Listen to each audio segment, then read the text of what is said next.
নিচে যে গাধাটা দাঁড়িয়ে আছো কার কাছে আসে না? কার কাছে আসে সেটা তো জানি না, কিন্তু ছেলেটা বেশ হ্যান্ডসাম। আমি নিচে যাই, গাধাটা কিন্তু বাজিয়ে আসে। কার কাছে এসছেন? আপনি এখানে দাঁড়িয়ে দিয়ে সব আলতু ফালতু ধোয়া খাচ্ছেন কেন? কান ধরেন, ধরেন কান ধরেন। চিৎকার করছেন কেন? আমাদের কোয়ার্টারে এসব আলতু ফালতু ধোয়া খাচ্ছেন কেন? আপনাকে আমি নেক্সট টাইম এখানে যাতে দাঁড়িয়ে এসব আলতু ফালতু ধোয়া খেতে না দেখি, সাবধান করে দিলাম। কে আপনি? একটা দেখেছেন?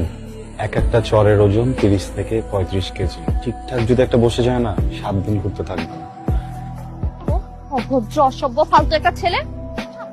শহরটা তো গেছে, এখন কোয়ার্টারটাও যাচ্ছে। কোয়ার্টার দারণ গুলো কি বাইরের লোকদেরকে কেন ভিতর ঢুকতে দিতে হবে? যা মুখ আসছে তাই বলছে। কি রে তুই সারা ঘর এরকম মাথায় তুলে ফেললি কেন? মা তুমি এখন যাও তো প্লিজ, আমার মাথাটা এমনিতে গরম হয়ে আছে কিন্তু। কি রে ওর কি হয়েছে? ছাদ থেকে দেখলাম একটা ছেলে নিচে দাঁড়িয়ে ধোয়া খাচ্ছিল।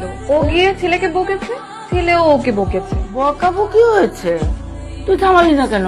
আমি কি করে থামাবো? আমি তো ছাদে ছিলাম। আর তুই এইভাবে বাইরের লোকের সাথে ঝগড়া করে ঘরে ঢুকলি কেন?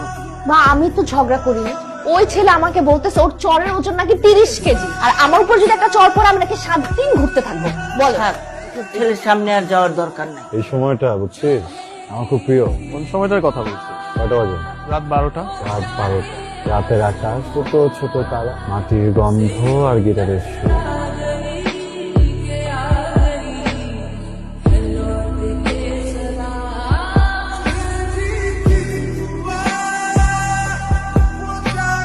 আপনার ধোয়া ছাড়ার মেশিনটা কোথায়?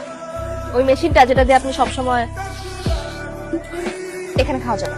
আচ্ছা আপনার কাছে টাকা হবে? কফি খেতে যাবো, চলো। কফি খেতে যাবেন কার সাথে? কেন? আপনার সাথে। কফি খাবেন না? কিন্তু এত কিন্তু কিন্তু কেন করছেন? চলেন তো, চলেন চলেন চলেন। কফি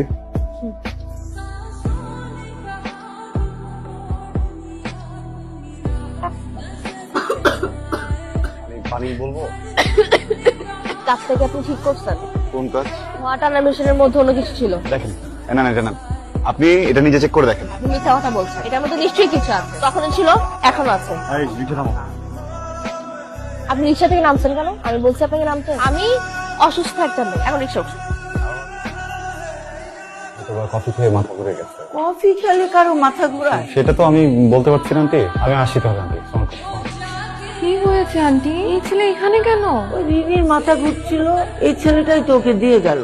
আন্টি আমার খুবই আর্জেন্ট একটা কাজ, আমি বেরোই তাহলে। যাও। Thank you. আরে আমার কিছুই হয়নি, ওই গাধাকে আজকে একটু পরিষ্কার জল খাইয়েছি। দেখেছো মেয়ের কাণ্ড? আহারে। মা